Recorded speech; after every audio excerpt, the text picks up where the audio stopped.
Hello and welcome everybody, hope that you're good and getting back into the swing of things. This Saturday, February the 1st, is yet another Gigantamax Battle Day, and I know not everybody is usually able to make these sorts of events due to the circumstance of how they are necessary to play, but we do have a battle guide for Gmax Kingler, the brand new one that's releasing for 3 hours with a boosted shiny, 800 max particles to jump in. How are you best placed to take this down? What are your best counters to take on this Gmax boss? And is it worth it? That is actually a very good question, but jumping straight into it, Gmax Kingler is a pure water type, and we have had Dynamax Krabby in the rotation for a fairly long time. So this is its Gmax evolution. Being a pure water type, obviously it's doggo. Do you have to? Look. I know there's a battle guide to do. Gmax Kingler, like Dynamax Krabby, is weak to electric and grass as the only two weaknesses it has, but we do have some counters covering those typings, thankfully. And the 100% you would want to find when you catch it is 1616 CP, so good luck for that. Obviously, the Gigantamaxes of previous events roam supreme here, so Gmax Toxtricity, which we've been using quite a lot versus the legendary D-Max Birds, is there as spot number one, basically. So if you've got a Gmax Toxtricity, utilize that. Those of you who are lucky enough to get a Gigantamax Venusaur, that is a very good prime attacker, and yeah, I don't have one of those, unfortunately. Then the brand new Dynamax legendary Zapdos, which is in the rotation for now, and it was Max Monday yesterday.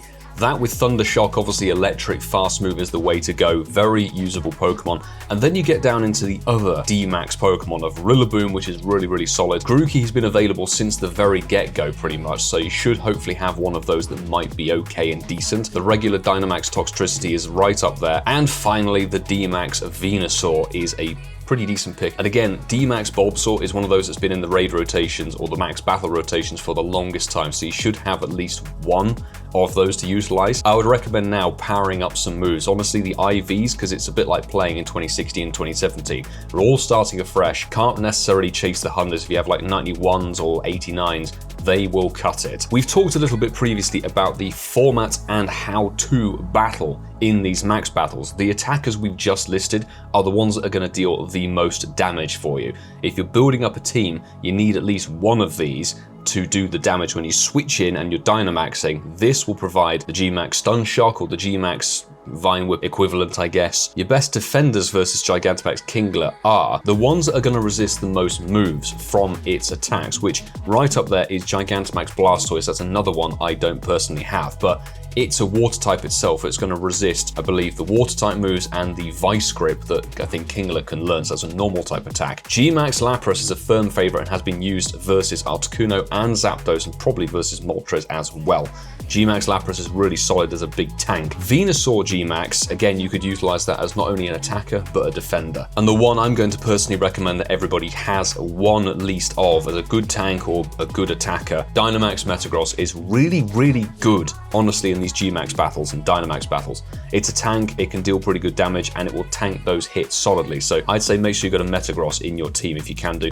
And the Beldum, I think, is still in the cycle. And then you're into Dynamax Blastoise and Venusaur again, so those are good tanks. When it comes to the breakdown, the defenders are the Pokemon that have the best use of Max Guard. Max Guard is the one that provides the shield, so if you're going to do some shielding for your team, these are the Pokemon to utilize, but to be honest, I'd say the defenders are more usable when they're tanking the actual hits, when you're spamming the fast moves, trying to build up your max meter so you're not in Dynamaxed form. Finally, your best healers, and to be honest, there's a lot of repetition here, really. So it's the Gmax, Venusaur, Blastoise, and Lapras. These are, again, very similar to the whole defending thing, except swapping into healing. So if you're going to do some Max Spirit, these are pretty good Pokemon to have tanks of. And then you've got, again, the Dynamax starters of Venusaur and Blastoise. And finally, good old Greedent is making a reappearance if you have absolutely nothing. Greedent and Squovet, you know, evolve it, get the Max Spirit up. If you look at this list of Pokemon and you say, I have absolutely nothing, what are you best to put your Max Particles in? Your Max Particles, you can actually divvy up and say, right,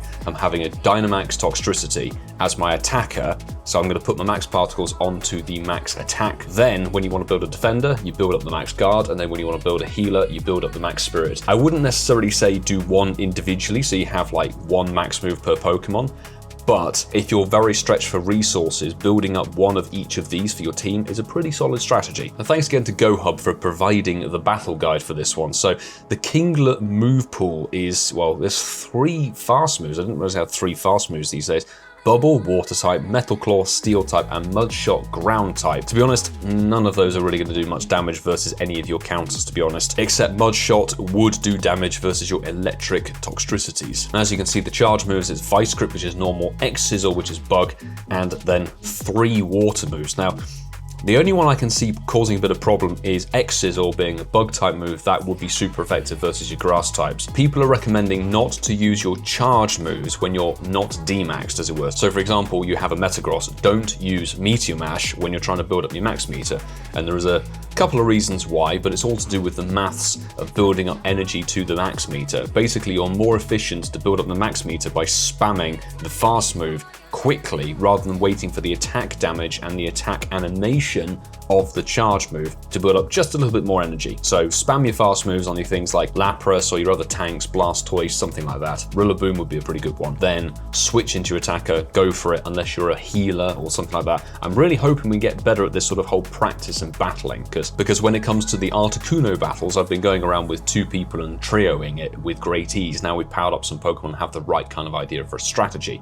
Hopefully these will get easier for everybody. And of course I will link the article in the description if you want to have a proper read of it. But there you go. That is your Gmax Kingler battle guide. Very best of luck this Saturday. Let me know. Again, it's not the most accessible format of the game, and that's unfortunately Niantic's thing. They're pushing this whole format where you have to meet up in person in big communities to make this work, or have at least a couple of people who actually have decent counters. Let me know you're taking these down. I'm going to do a fair few of these and see if we can keep some for trades, because it'd be nice to hand over some Gmax Pokemon to those who don't have it. But don't forget you can hit that subscribe button for more battle guides, raid guides, Pokemon Go content, vlogs and things like that. We will have the Lunar New Year event starting tomorrow. And while I would say usually I'm looking forward to it, but it's looking pretty flat. It's a pretty dead event. Anyway, a massive thanks to the wonderful Patreon squad who really are the backbone, as to say all the time, why we're here, why we're able to continue doing this, why we're able to push through being hacked on the channel and everything. I really appreciate each and every one of you guys for your extra support. That really does mean we can go that much further with what we're able to do here, and that's what it's all about really. So I am truly thankful for you all. And go and check out one of the 2 videos over here on the screen. Have a look at the Dynamax Zapdos video from yesterday in case you are going to take those on during the course of the week, and it should get a little bit easier hopefully as we build up more counters, or you can go and check out something else right there. But I will say, until the next time, do take care.